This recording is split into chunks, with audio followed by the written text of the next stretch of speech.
Hi, Carrie. Hi, Nikki. How are you? Doing well. Thank you so much for joining me. I appreciate it. Well, thank you so much for having me. Happy New Year. Happy New Year to you as well. Hope it's been good so far. So far, so good. Yeah, we'll see what happens, right? I mean, it's hard to believe we're already off and running on the new year, but um, optimistic for sure. Yes, me too. Yeah. So thanks for joining me. I really appreciate it. Like I said, I know your time is valuable, and I'm super excited to hear your story. Big fan of what you do. You know, I've been following you now for a few years on social media, and obviously we worked together on a few projects. And we started this podcast just to kind of share people's stories. Shed light on cool projects, cool things that are happening in construction and residential construction specifically. So you were one of the first businesses that came to mind, just, as far as me wanting to hear your story, first of all, and also help share your story. So I would love to hear about Smart Playrooms, kind of how you got into it, your background, and some success stories, some cool projects, and, all the other fun stuff.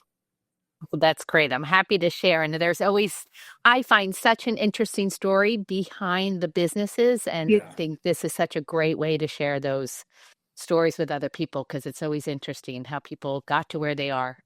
Yeah, exactly. Yeah. So yeah, tell me about Smart Playrooms. How did you get into it?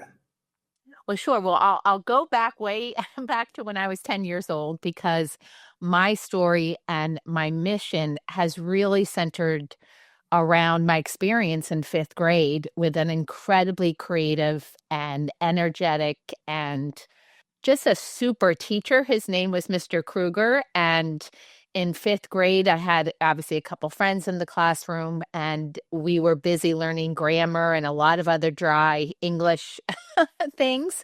And the way that he could instill this incredible love of learning through this rather dry material was really powerful to me and so influential that I ultimately wanted to do the same for other kids. And I wanted to be that teacher that brought in learning a different way that could touch and sort of tap into every child's interest and sort of understand who they were and have them understand that there's an adult in the room kind of cheering them on.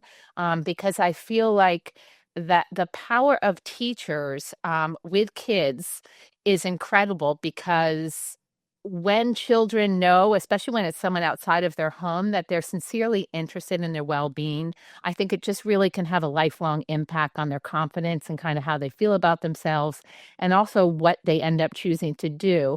And in my case, that was exactly what happened. I always loved babysitting and was the babysitter around the neighborhood, and everyone called me the Pied Piper. But it really, it really came from my interest in kids. I was a great listener to them. I valued whatever their thoughts were, even if they were two. I'd get down on their level, listen to what they had to say. And so that's really where my my journey started. And I went to college and then soon after that got a master's degree in education. Always knew I wanted to teach. I taught in Greenwich at a school there when I was getting my master's, and then I went into New York City and taught fifth grade, of course. Wow. And then I taught many other ages too. I taught nursery school and I taught sixth grade, but fifth grade was really my sweet spot. And then when I had three children of my own, actually I had two at that point, I just was like, wow, I'd love to do something outside of the classroom, but how do I stay true to my mission and purpose and stay in what I do really well? And I literally woke up in the middle of the night and I had been thinking about this for a year or two, I must say. And I still love teaching, but I found it to be a lot with my own children, and teaching for 10 hours a day and coming back to my children. So I just wanted to switch it up a little bit and literally woke up in the middle of the night and it was called educational, no, it was Playroom Plus Educational Design.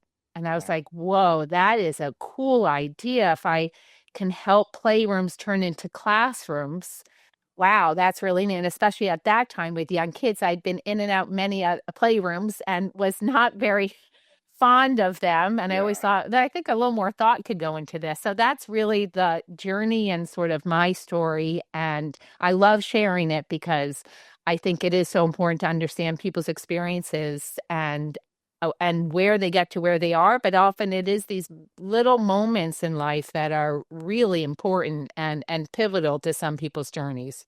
That's amazing.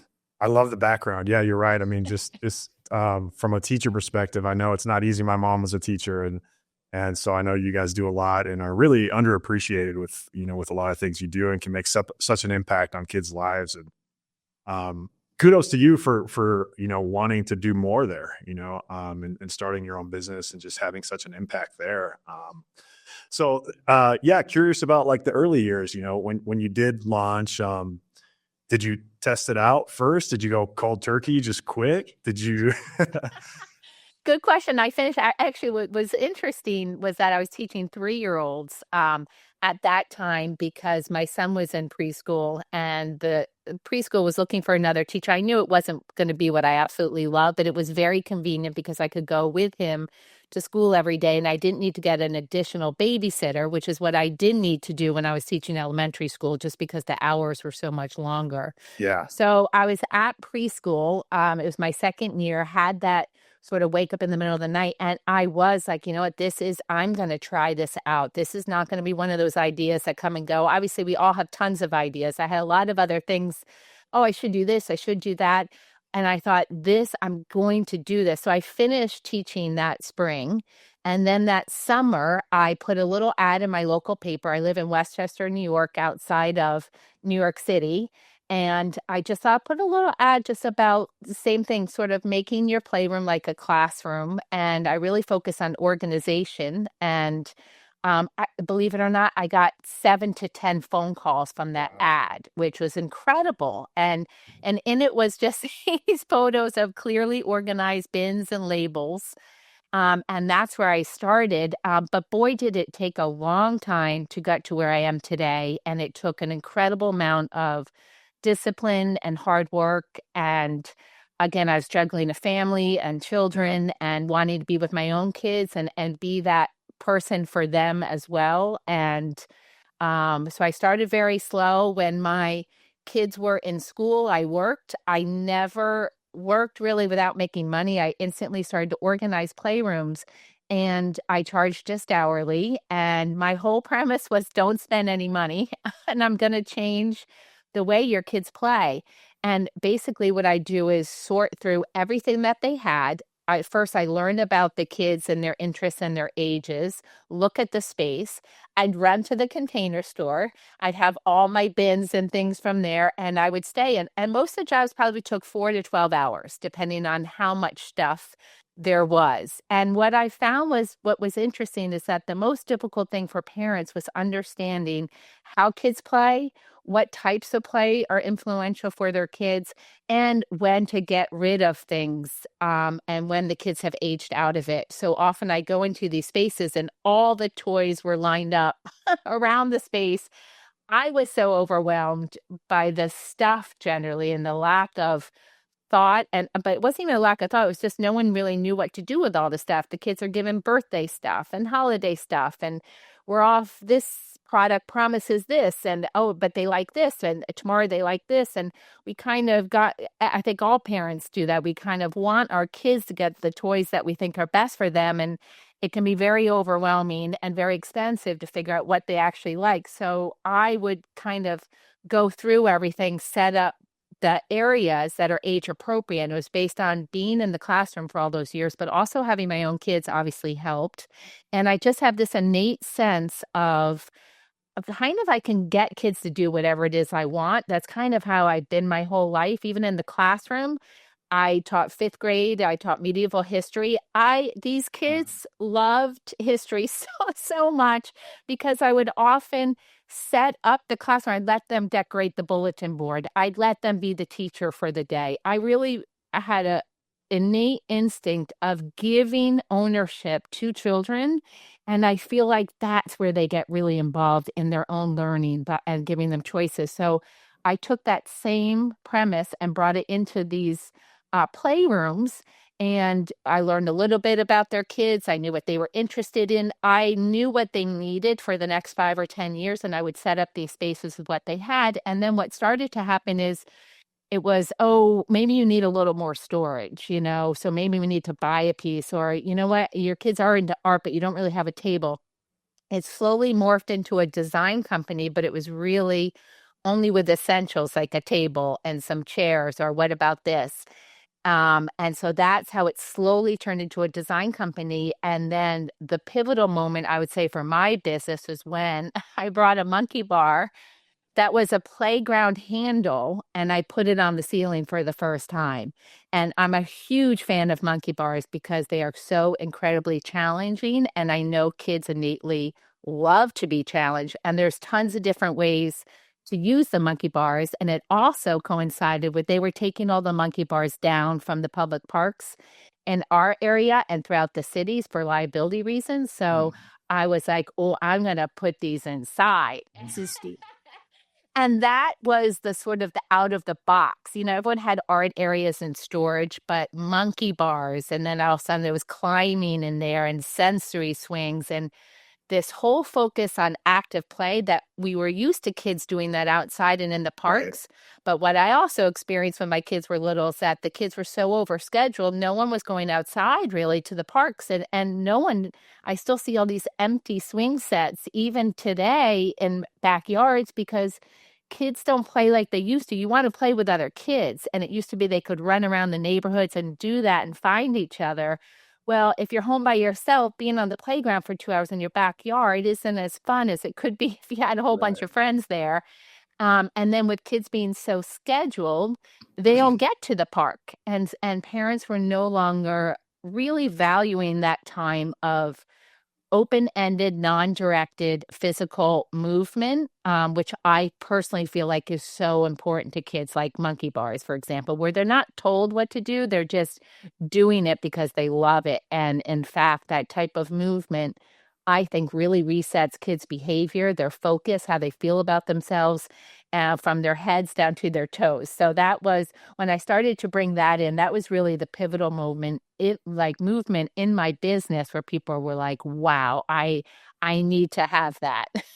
So I want that for my kids. That's exactly what I thought when I saw some of your rooms.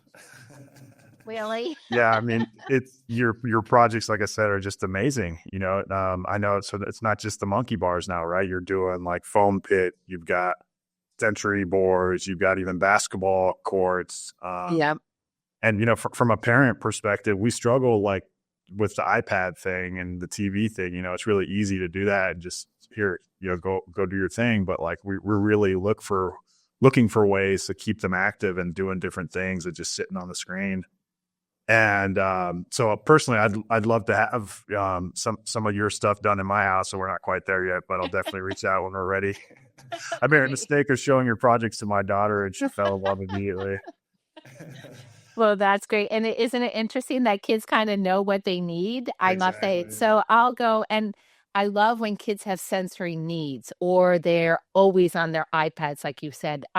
One of my favorite things is solving problems with my design choices. And I call that really my intentional design, but it is everything to get your kids to do the things we want. And it's incredible that it works. Like I said, when it's right in front of them, it's there. And how I sort of cohesively put the room together, but I really put on the child's head, and their hat, understanding how they come in the space, what the siblings' ages are, if there are any or not, what kind of friends are coming over, and how are we going to get them to do these things. So sometimes I'll sneak the pretend play right near all the climbing stuff because I want to extend that pretend play as much as I can. That's great. So it's a very involved process, I guess. Yeah. So we'd love to hear more about that. So if someone finds you and they say, hey, I'm interested, what happens from there, from the time you guys start talking to the moment it's, open the door and let the kid have at it? Yeah, that's a great question. Well, I've tried to make it my mission also to really provide my expertise in a variety of ways over the last really 3 years, I'd say 4 years. I actually, during COVID, when everything kind of came to a halt as far as design services when I ended up, all the years it took me to find good, active play, that like pieces like the foam pits, even the monkey bars, mats, swings, things that were not in the primary colors, just red, blue, and yellow. Like those were always readily available. But for me, as my teaching background, I really feel like the colors and the cohesive and the sophistication of the room can influence the behavior and the way kids feel. And if we want kids to feel like this space was made for them, we have to put a little bit more thought into the colors and how it feels. Because again, I want them to know that this space was made for them. So one of the things that I did was to start the store, which was really the active movement, whether it's gymnastics, basketball, sports related, or ninja stuff, or sensory items, things that were really hard to find, that took me a while to find. I started to sell them in the store, and that's called Project Playroom right now. I'm actually moving the store to Smart Playrooms at the end of this month. Oh, cool. So it seemed like a good idea to have two separate businesses, but I am moving it, so it'll be easier to find. But so the store itself has all my active um, products in there that come in tons of different colors. I basically resell all the products that I love, that I personally feel like there isn't anything like it out there. It's some of them I even designed myself. The Rockwell holds I Oh, wow. designed with the Rockwell company. I chose all the colors. So I put sort of my That's personal awesome. touch on everything. And that's from the store. So you can buy a foam pit, you can buy mats, you can buy monkey bars all on your own and do your own smart playroom that way. So that's one option for people.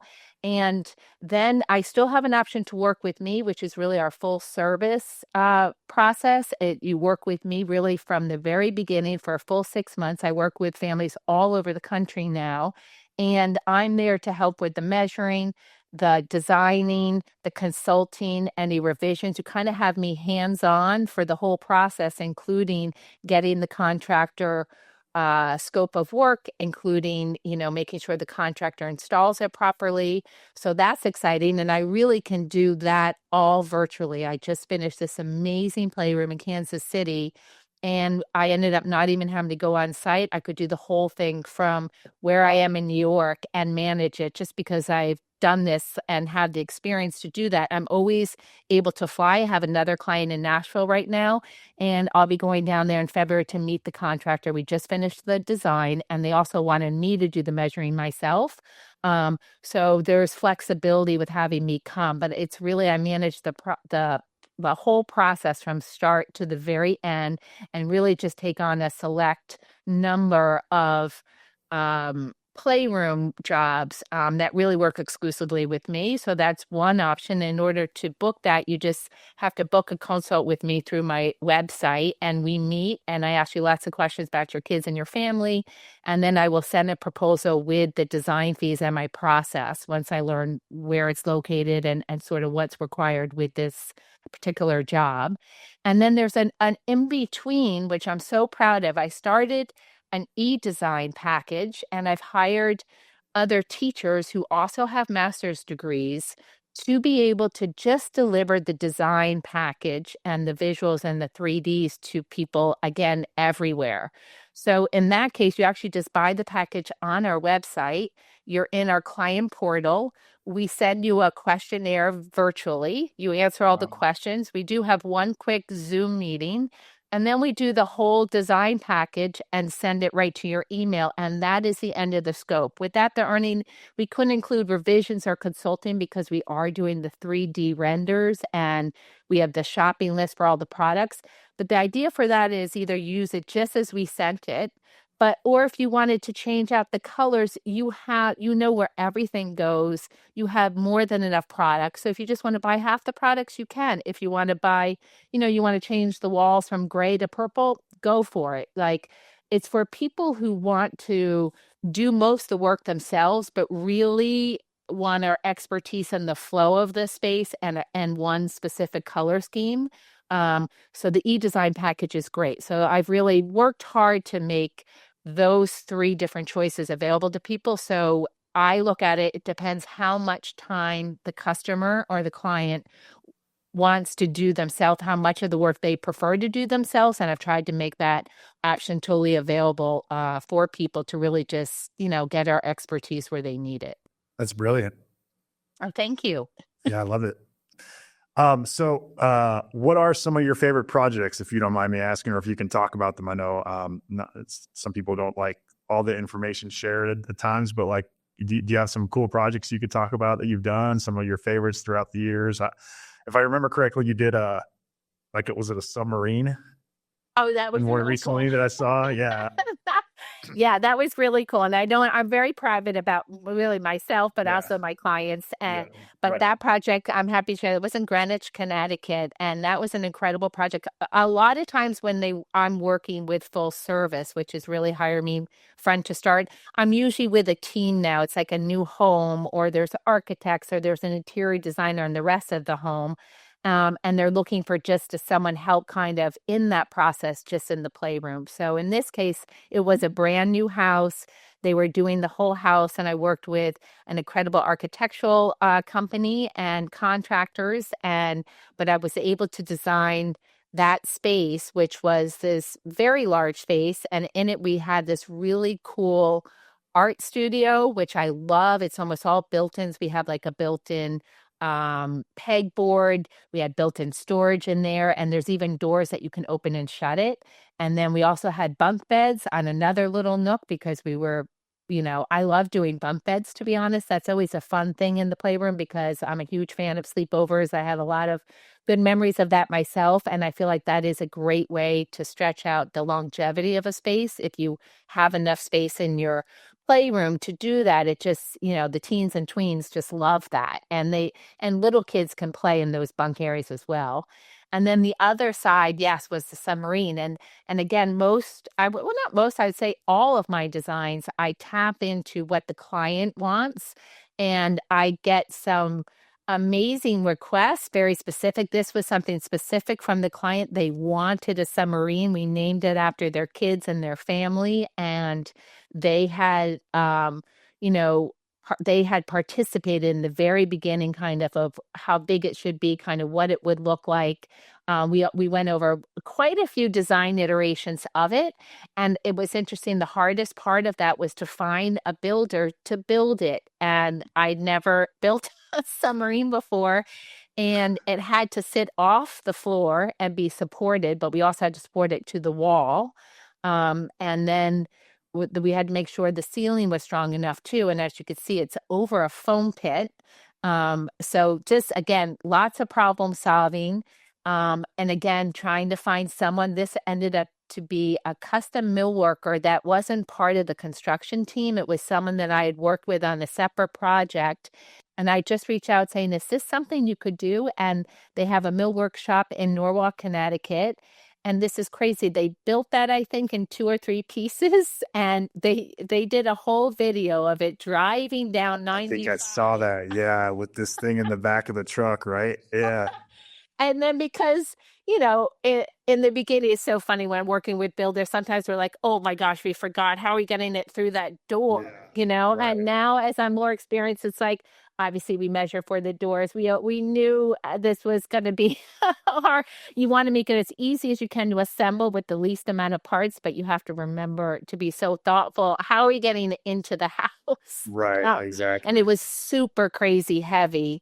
But anyway, it came out so well. And then we have a little rock climbing wall. The whole theme that the family wanted was really this under the water theme. And we did this cool sort of wallpaper going from dark blue, sort of ombre, to the light blue. And they really wanted it to be yellow and blue. So what's great about what I do is I always ask about the kids' interest. That's an area where I layer in a lot of my expertise because I really do understand kids, and they like parakeet green now, but I know they're probably not going to like it next year. So I can take a little bit of information about the kids and their needs and interests, and I really can understand and map out what I should do for them for the long term. So that's one way I sort of think about the design as far as the kids go. And then as far as the parents, same thing. I always ask them, do you want it to be the same as the rest of your home? Or do you like modern? Do you like traditional? I ask them to give me images of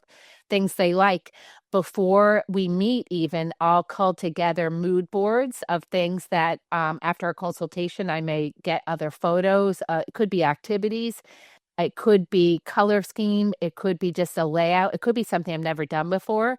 Almost every job I try to do, not try, it just kind of happens. I do something I've never done before. And so for me, what I love, it's like setting up a new classroom every year, but it's with every playroom. And while there may be some consistent features, because parents are very specific. I have to have a playhouse, a foam pit, and monkey bars. Those are my must. So they will give me their must, but then I'll layer things in. So some of them may have the same equipment, obviously. But how we put it together is really what really takes me time and thought is to customize it to that family. And I work very hard to do that because ultimately I want very happy kids, but also very happy parents that again, this space is meeting everyone's needs going forward, and that doesn't need to be changed again in a couple of years. That's awesome. I love it. Yeah, if you're listening, definitely go follow Karri on Instagram. It's just Smart Playrooms, right? At Smart Playrooms. Yeah, you've got some amazing stuff. It'll keep you entertained for a while. We do. I have an incredible, must say, shout out to my social media person now. We are just in a place where we have an incredibly experienced social media person making these incredible videos and photographs. So yeah, the work and the way she puts these together are incredible. It is not me, and I want to be a social media manager. And so kudos to her because she really does an amazing job. That's great. That's great. So yeah, I love your story, obviously. Curious if you're giving advice to someone looking to start their own business, or maybe in the position you were in when you were first having the idea, like you said, I've been in your shoes also. You're thinking about all these ways, different businesses to start, and everything's kind of, not everything's sticking on the wall per se, or you're writing things down and you always find the fatal flaw. And then you find one that, okay, this one might actually work. And so to go from like an idea to actual execution to a business, curious, like what advice you would give people who are in that phase of thinking to try to start something on their own, pursue a passion, and do it with a business. I think one of the things that I learned, and I think I see this a lot on social media, either with other businesses and entrepreneurs, is every anything that is successful takes an incredible amount of time. And we are in this stage where it seems like, whoa, that just, that probably took her 2 seconds to do that. No, I have spent, as I mentioned, my life dedicated to doing what I feel like is my purpose, but also honing in on what I'm very good at. And I feel like I'm incredibly lucky that I was able to intersect both of those goals with what I do. But it has taken me a very long time to get to where I am today. I took a slow road, I would say. I never borrowed money. I never worked. I try not to work without making some money, and was very careful of my time. But also, with that is that I also love what I do. And so for me, when I spend time on the weekends or at nights and things honing in on what I'm doing, it doesn't always feel like work. And I know a lot of people say that, like, find something that doesn't feel like work. But again, look at inside, look at yourself, find out what your values are, think about what you're good at, what other people think you're good at, and then it takes such discipline. I am a huge fan of to-do lists. I still do them every day, just about. I have my to-do list. I'm very organized that way.